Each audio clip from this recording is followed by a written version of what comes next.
All subsystems, this is phase lead. We have a successful reflector deployment. Very excited to say that we have now deployed our reflector, which puts us in the final configuration to be an Earth Science Observatory.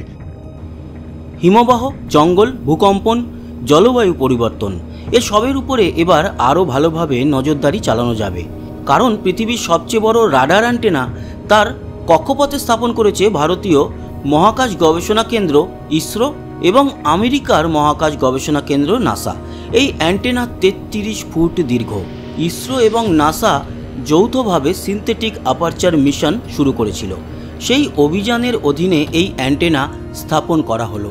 পৃথিবীর 460 mile দূরে থেকে নজর রাখবে এই radar antenna. NASA এবং ইসরোর সূত্রে জানা গিয়েছে নিসার উপগ্রহের এই অ্যান্টেনা মেঘের চাদর ভেদ করে পৃথিবী পৃষ্ঠের উচ্চ মানের ছবি তুলতে সক্ষম। দিন এবং রাত সবসময় কাজ করতে পারে। আধুনিক এই প্রযুক্তির কারণে সুবিধা হবে বিজ্ঞানীদের এবং পৃথিবীর বিভিন্ন প্রান্তের বিপর্যয় মোকাবিলা টিমের। বিপর্যয় যে আসতে পারে আগাম জানতে পারবেন তারা, সেই মতো সজাগ হওয়া যাবে। নিসার উপগ্রহটি পরিচালনা করবে নাসার জেট প্রপালশন ল্যাবরেটরি এবং ইসরো। অন্য উপগ্রহের কাজে বাধা হয়ে দাঁড়ায় আবহাওয়া। অনেক সময় তারা কাজ করতে পারে না, কিন্তু নিসার উপগ্রহ সব আবহাওয়ায় কাজ করতে পারে। হিমবাহ, জঙ্গল, ভূকম্পন, কৃষি জমির উপরে দিন রাত যে কোনো আবহাওয়ায় নজর রাখবে সে। তাদের সামান্য পরিবর্তন জানান দেবে পৃথিবীকে। নাসা জানিয়েছে এর ফলে পৃথিবীর বিভিন্ন দেশ প্রাকৃতিক বিপর্যয় আসার আগেই প্রস্তুত হতে পারবে। নর্থ্রপ গ্রামান সংস্থা এই অ্যান্টেনাটি তৈরি করেছে। পৃথিবীর উপরে ছাতার মতো বিস্তার লাভ করবে এটি। প্রতি মিনিটে 4.5 বার আবর্তন করবে।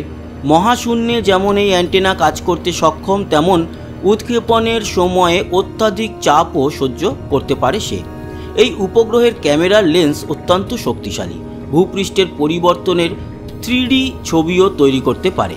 পৃথিবীর কোথাও খুব ধীরে ধীরে ভূমিক্ষয় বা হিমবাহের গলন হলে তাও নিসারের লেন্সে ধরা পড়বে। এই নিসারের তথ্য পেতে পারবেন বিজ্ঞানী, বিভিন্ন দেশের সরকার থেকে স্বেচ্ছাসেবী সংগঠন। ফসলের চক্রও ধরতে পারে এই উপগ্রহ। এর ফলে পৃথিবীর মানুষের খাদ্য সুরক্ষাও নিশ্চিত হবে। বন্ধুরা, এই মুহূর্তের একটি আপডেট ছিল মহাকাশ গবেষণামূলক। কেমন লাগলো জানাতে ভুলবেন না। সবাই ভালো থাকবেন, সুস্থ থাকবেন, সাবস্ক্রাইব করে সঙ্গে থাকবেন। আবার দেখা হবে। টাটা।